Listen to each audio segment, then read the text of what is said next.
They are in the study, old records spread across the desk alongside Asar's notes and a newest stack of documents Naomi has been building from the Coven text she requested. They have been at this for a while. She had not expected to find the work comfortable.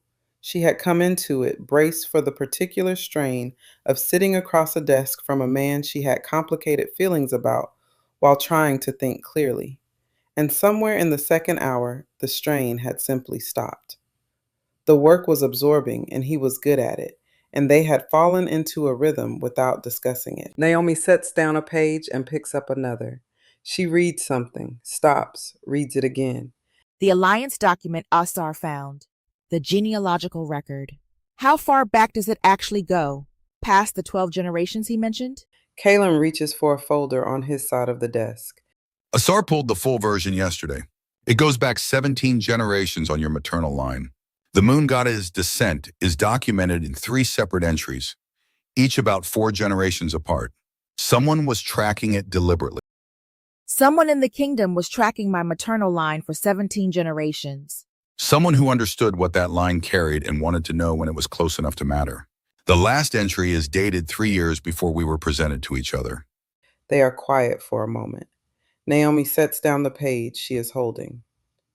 3 years before, which meant the bonding ceremony had not been arranged because a true fated mate bond happened to align with political convenience.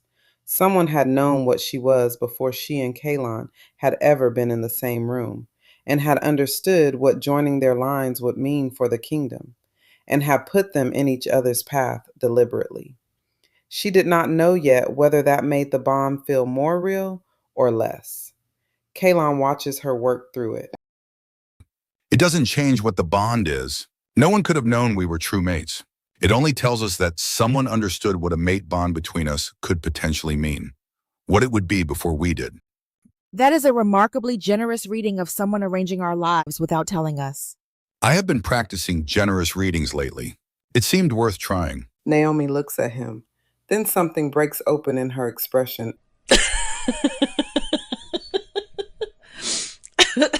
And she laughs. A real one, the kind that arrives before you have decided to let it.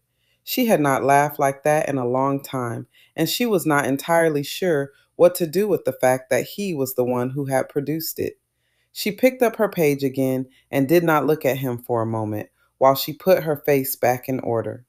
Kaylin does not say anything, but there is something in his expression when she looks back down at her page that he does not quite manage to put away before she has a chance to see it. The study is quieter now, the documents more organized.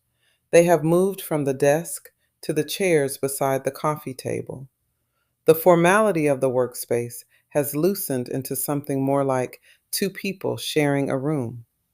She could not remember the last time she had sat like this with another adult besides Theris, and Theris was constant and good.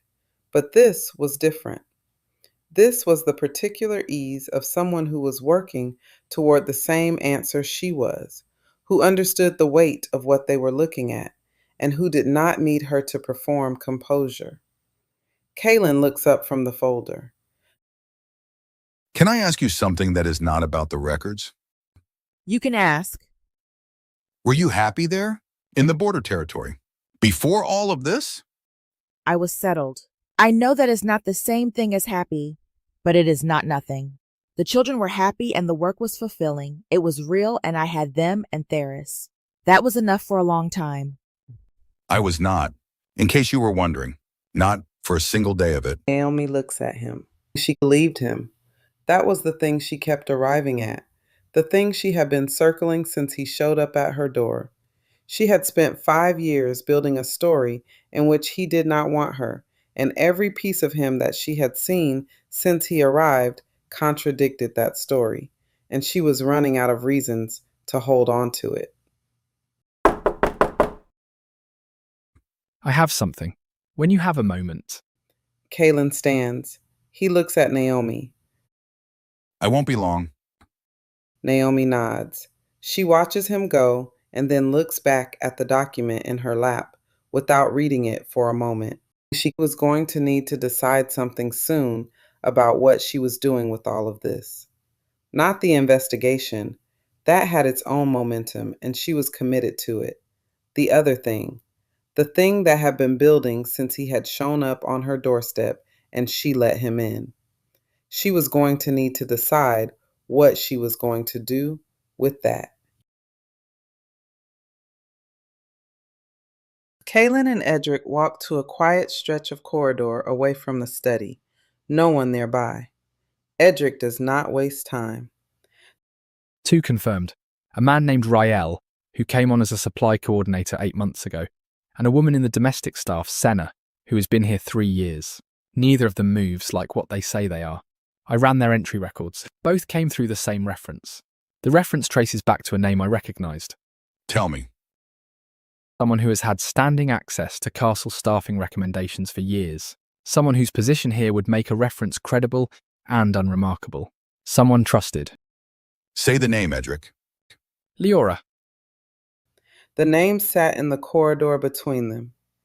Kaylin turns and looks down the corridor for a long moment.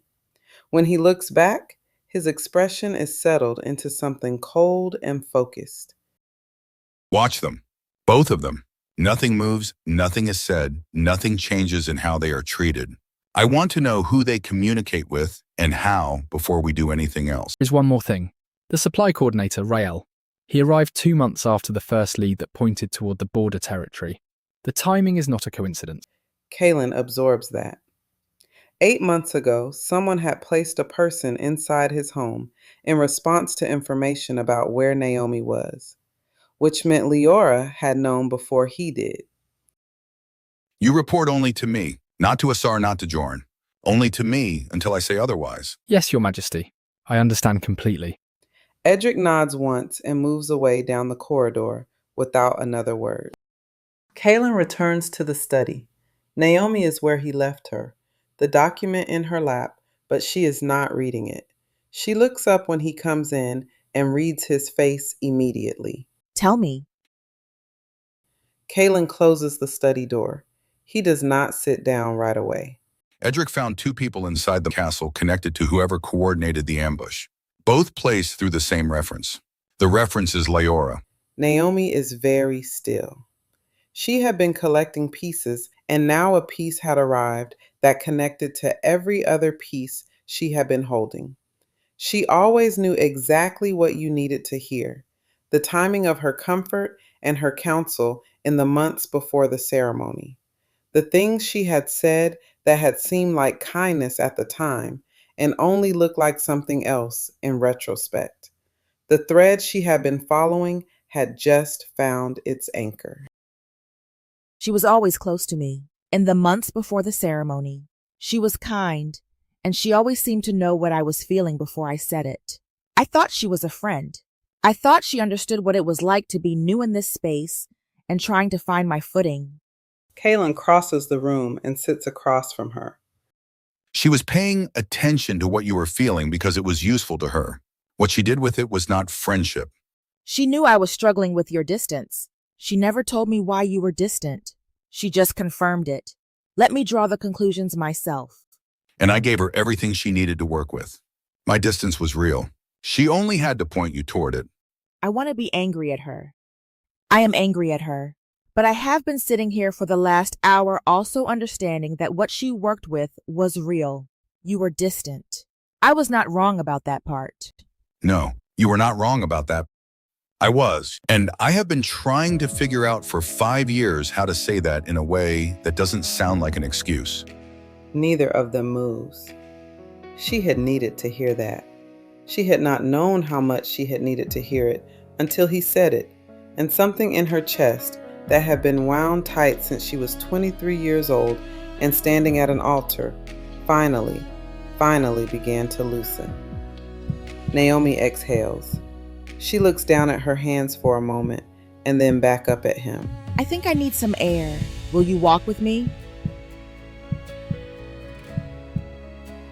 Yes.